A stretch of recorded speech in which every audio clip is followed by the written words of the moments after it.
നമസ്കാരം. നടിയെ ആക്രമിച്ച കേസിൽ നടൻ ദിലീപ് കുറ്റവിമുക്തനായതോടെ ആഹ്ലാദ പ്രകടനം നടത്തിയിരിക്കുകയാണ് ആരാധകർ.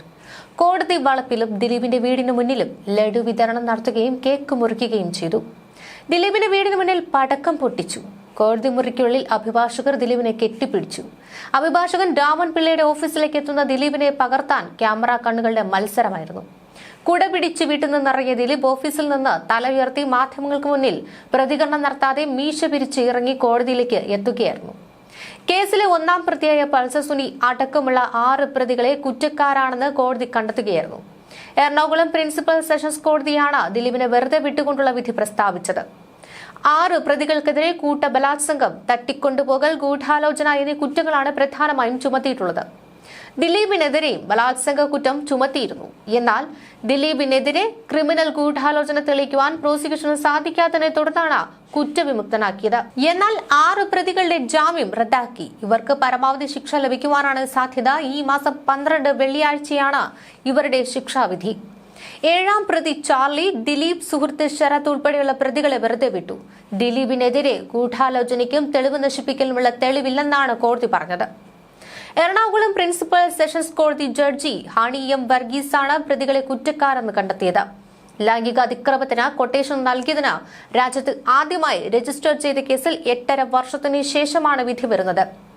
കോടതിയിൽ നിന്ന് പുറത്തിറങ്ങിയ ദിലീപ് മാധ്യമങ്ങളിൽ പ്രതികരിച്ചത് ഇങ്ങനെയാണ്: തന്നെ പ്രതിയാക്കാൻ ഗൂഢാലോചന നടന്നുവെന്നും എല്ലാം തുടങ്ങിയത് അമ്മയുടെ യോഗത്തിൽ മഞ്ജു വാര്യർ നടത്തിയ പ്രസംഗത്തിന് ശേഷമെന്നും ദിലീപ് പറയുന്നു. കോടതി വിധിക്ക് ശേഷം പ്രതികരിക്കുകയായിരുന്നു. അന്നത്തെ ഉന്നത പോലീസ് ഉദ്യോഗസ്ഥനെയും അവരുടെ സംഘവും ചേർന്നാണ് തനിക്കെതിരെ ഗൂഢാലോചന നടത്തിയത്. തന്റെ കരിയർ നശിപ്പിക്കുവാനാണ് ആ ലക്ഷ്യം. കേസിൽ ഒപ്പം നിന്നവർക്ക് നന്ദി പറയുന്നതായും ദിലീപ് പറഞ്ഞു. ഈ കേസിൽ ക്രിമിനൽ ഗൂഢാലോചന ഉണ്ടെന്നും ആ ഗൂഢാലോചന അന്വേഷിക്കണമെന്നും മഞ്ജു പറഞ്ഞതു മുതലാണ് എനിക്കെതിരെ ഗൂഢാലോചന ആരംഭിച്ചത്. അന്നത്തെ പോലീസ് ഉന്നത ഉദ്യോഗസ്ഥയും ക്രിമിനൽ പോലീസും ചേർന്നാണ് ഇങ്ങനെയൊരു നടപടി ഉണ്ടാക്കിയത്. അതിനായി മുഖ്യപ്രതിയെയും കൂട്ടുപ്രതികളെയും പോലീസ് കൂട്ടുപിടിച്ചു. പോലീസ് ചില മാധ്യമങ്ങളെ കൂട്ടുപിടിച്ചു കള്ളക്കഥ മെനഞ്ഞു. ആ കഥ സമൂഹ മാധ്യമങ്ങളുടെ പ്രചരിച്ചു. പോലീസിന്റെ കള്ളക്കഥ പൊളിഞ്ഞു. ഈ കേസിൽ യഥാർത്ഥ ഗൂഢാലോചന എന്ന് പറയുന്നത് തന്നെ പ്രതിയാക്കാൻ ശ്രമിച്ചതാണ്. സമൂഹത്തിൽ എന്റെ കരിയറും ജീവിതവും നശിപ്പിക്കുവാനാണ് അങ്ങനെ ചെയ്തത്. കൂടെ നിന്ന കുടുംബാംഗങ്ങളോടും സുഹൃത്തുക്കളോടും പ്രാർത്ഥിച്ചവരോട് നന്ദി പറയുന്നു. വക്കീലായ രാമൻ പിള്ളയോട് നന്ദി എന്നാണ് ദിലീപ് പറഞ്ഞത്. കൊട്ടേഷൻ പ്രകാരം അപകീർത്തികരമായ ദൃശ്യങ്ങൾ പകർത്തുവാൻ നടിയെ തട്ടിക്കൊണ്ടുപോയി പീഡിപ്പിച്ചെന്ന കേസിലെ ഗൂഢാലോചനാവാദം ആദ്യം ആരോപിക്കപ്പെട്ടത് അതിജീവിതയ്ക്ക് പിന്തുണ പ്രഖ്യാപിച്ച് താരസംഘടനയായ അമ്മ കൊച്ചിയിൽ നടത്തിയ യോഗത്തിലാണ്. നടി മഞ്ജു വാര്യരാണ് ഇക്കാര്യം യോഗത്തിൽ ഉന്നയിച്ചത്. ഈ കേസിലെ മുഖ്യ സാക്ഷികളിൽ ഒരാളായിരുന്ന മഞ്ജു കോടതി നൽകിയ മൊഴികൾ ഇതുവരെ പുറത്തു വന്നിട്ടില്ല. കോടതി വിധിയിലൂടെ മാത്രമേ ഈ മൊഴികൾ പുറത്തുവരൂ. നടിയെ ആക്രമിച്ച കേസിൽ നടൻ ദിലീപിനെ കൂടാതെ വെറുതെ വിട്ടത് 3 പ്രതികളെ കൂടിയാണ്. കേസിൽ ദിലീപ് അടക്കം 4 പേരെ വെറുതെ വിടുകയും 6 പേരെ ശിക്ഷിക്കുകയും ചെയ്തു. മൊത്തം 10 പ്രതികളാണ് കേസിലുണ്ടായിരുന്നത്. 7ാം പ്രതി ചാർലി തോമസ്, 8ാം പ്രതി ദിലീപ്, 9ാം പ്രതി സനിൽ കുമാർ, 10ാം പ്രതി ശരത് ജി നായർ എന്നിവരാണ് കുറ്റവിമുക്തരായത്. 1ാം പ്രതി പൾസർ സുനി എന്ന Sunil Kumar, Martin Antony, B Manikandan, V P Vijeesh, Saleem H Pradeep എന്നിവർ കുറ്റക്കാരാണെന്ന് കോടതി കണ്ടെത്തുകയായിരുന്നു. ബലാത്സംഗം, ഗൂഢാലോചന, സ്ത്രീത്വത്തെ അപമാനിക്കൽ, അന്യായ തടങ്കൽ, ബലപ്രയോഗം, തെളിവ് നശിപ്പിക്കൽ, അശ്ലീല ചിത്രമെടുക്കൽ, പ്രചരിപ്പിക്കൽ തുടങ്ങിയ കുറ്റങ്ങളാണ് പ്രതികൾക്കെതിരെ ചുമത്തിയിട്ടുള്ളത്. ദിലീപിനെതിരെ ബലാത്സംഗ കുറ്റം ചുമത്തുകയായിരുന്നു. എന്നാൽ ദിലീപ് അടക്കമുള്ള പ്രതികൾക്കെതിരെ ചുമത്തിയ ക്രിമിനൽ ഗൂഢാലോചന തെളിയിക്കുവാൻ പ്രോസിക്യൂഷന് സാധിക്കാത്തതിനെ തുടർന്നാണ് കുറ്റവിമുക്തനാക്കിയത്. പക്ഷെ മറ്റൊരു സത്യം പറയേണ്ടി വരും. ദിലീപിനെതിരായിട്ടാണ് പൊതുജന വികാരം ഉയർന്നത്. ചില പ്രതികരണങ്ങളൊക്കെ സോഷ്യൽ മീഡിയയിൽ കമന്റുകളായി ഉയർന്നത് ഇങ്ങനെയാണ്: മിസ്റ്റർ ദിലീപ് അത് ചെയ്തുവെന്ന് കേരളത്തിലെ ഒട്ടുമിക്ക ആളുകളും വിശ്വസിക്കുന്നു. ഹണി എം വർഗീസിൽ നിന്നും ഇതിൽ നിന്നും മറിച്ചൊരു വിധിയും ആരും പ്രതീക്ഷിച്ചിട്ടുമില്ല. നിരപരാധികൾ ഒരുപാട് ശിക്ഷിക്കപ്പെടുകയും പ്രതികൾ ഒരുപാട് രക്ഷപ്പെടുകയും ചെയ്ത ചരിത്രം നമുക്ക് മുന്നിലുണ്ട്.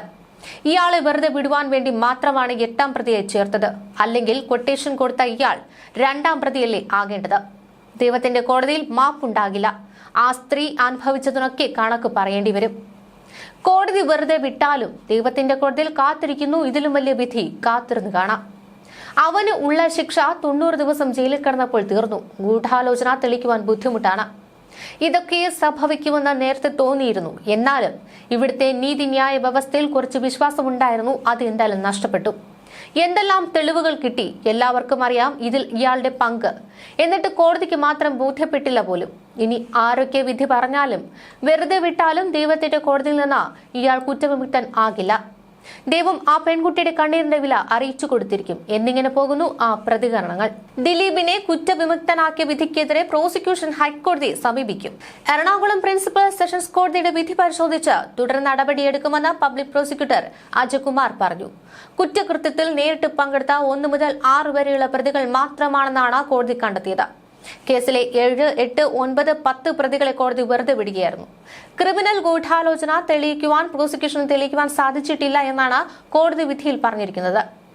ഈ ശിക്ഷാവിധിയിൽ 12 വാദം നടക്കാനിരിക്കെയാണ് ദിലീപിനെ കുറ്റവിമുക്തനാക്കിയ വിധിക്കെതിരെ ഹൈക്കോടതിയിൽ അപ്പീൽ നൽകുമെന്ന് പബ്ലിക് പ്രോസിക്യൂട്ടർ വ്യക്തമാക്കിയിരിക്കുന്നത്. വിധി അന്തിമമല്ലെന്നും മേൽക്കോടതികളുണ്ടെന്നും അന്ന് കേസ് അന്വേഷണത്തിന് മേൽനോട്ടം വഹിച്ച മുൻ DGP ബി സന്ധ്യ പ്രതികരിച്ചു. കേസിലെ കൂട്ടബലാത്സംഗം തെളിഞ്ഞെന്നും അന്വേഷണ സംഘം മികച്ച രീതിയിലാണ് ജോലി ചെയ്തതെന്നും പ്രോസിക്യൂഷനും നല്ല ജോലി ചെയ്തുവെന്നും ബി സന്ധ്യ പ്രതികരിച്ചു. നിരവധി വെല്ലുവിളികളാണ് വിചാരണ വേളയിൽ നേരിട്ടത്. അതിജീവിതയ്ക്കൊപ്പം ഇനിയും അന്വേഷണ സംഘമുണ്ടാകും. ഈ വിധി അന്തിമ വിധിയല്ല, മേൽക്കോടതികളുണ്ടെന്നും ബി സന്ധ്യ പറഞ്ഞു. ഈ കേസിലൂടെ കേരളവും കേരളത്തിലെ സിനിമാ മേഖലയിലും പോസിറ്റീവായ ഒരുപാട് മാറ്റങ്ങൾ ഉണ്ടായി എന്നാണ് വിശ്വസിക്കുന്നത്. അന്തിമ വിധി വരുന്നതുവരെ അതിജീവിതയ്ക്കൊപ്പം പ്രോസിക്യൂഷനും ഉണ്ടാകും. തുടർ നടപടികളുമായി മുന്നോട്ടു പോകും. അല്പസമയം മുമ്പാണ് എറണാകുളം പ്രിൻസിപ്പൽ സെഷൻസ് കോടതി ജഡ്ജി ഹണി എം വർഗീസ് നടി ആക്രമിക്കപ്പെട്ട കേസിൽ ദിലീപിനെ കുറ്റവിമുക്തനാക്കി വിധി പുറപ്പെടുവിച്ചത്. നീണ്ട 9 വർഷത്തെ വിചാരണയ്ക്ക് ശേഷമാണ് വിധി പ്രഖ്യാപിച്ചിരിക്കുന്നത്. കേസിലെ 1 മുതൽ 6 വരെയുള്ള പ്രതികളായ Pulsar Suni, Martin Antony, B Manikandan, VP Vijeesh, H Saleem Pradeep എന്നിവർ കുറ്റകൃത്യത്തിൽ നേരിട്ട് പങ്കെടുത്തതായി തെളിഞ്ഞു. 7ാം പ്രതിയായ ചാർലി തോമസ് പ്രതികളെ ഒളിവിൽ പോകുവാൻ സഹായിച്ചയാളാണ്. 8ാം പ്രതി ദിലീപ് കുറ്റകൃത്യത്തിനായി ഗൂഢാലോചന നടത്തി. 9ാം പ്രതി സനൽകുമാർ പ്രതികളെ ജയിലിൽ സഹായിച്ചയാൾ. 10ാം പ്രതി ശരത് ജി നായർ എന്നിവരെയാണ് വെറുതെ വിട്ടത്. അതേസമയം പ്രതികരണവുമായി ഡബ്ബിംഗ് ആർട്ടിസ്റ്റ് ഭാഗ്യലക്ഷ്മി രംഗത്ത് വന്നിരുന്നു. മരണം വരെ അവൾക്കൊപ്പമാണ്. അതിജീവിത നീതി നിഷേധത്തിന്റെ ഷോക്കിലാണ്. അതിജീവിതയുടെ വീട്ടിലിരുന്നാണ് താൻ സംസാരിക്കുന്നതെന്നും ഭാഗ്യലക്ഷ്മി പ്രതികരിച്ചു. ദിലീപിനെതിരെയും ഭാഗ്യലക്ഷ്മിയുടെ പ്രതികരണമുണ്ടായി. മഞ്ജു വാര്യർക്കെതിരായ ആക്ഷേപം അനാവശ്യമാണ്. അമ്മ ഈ വിധി ആഘോഷിക്കുമെന്നും വരും ദിവസങ്ങളിൽ അത് കാണാമെന്നും ഭാഗ്യലക്ഷ്മി പറഞ്ഞു. കൂടാതെ ഇപ്പോൾ പ്രതികരിക്കാനില്ല എന്നാണ് അതിജീവിത പറഞ്ഞിരിക്കുന്നത്. എന്തായിരുന്നാലും അതിജീവിതയ്ക്കൊപ്പം കേരളം വീണ്ടും നിൽക്കുകയാണ്. എന്തായിരിക്കും ഇനിയുള്ള നടപടികളെന്ന് ഉറ്റുനോക്കുകയാണ് കേരളം.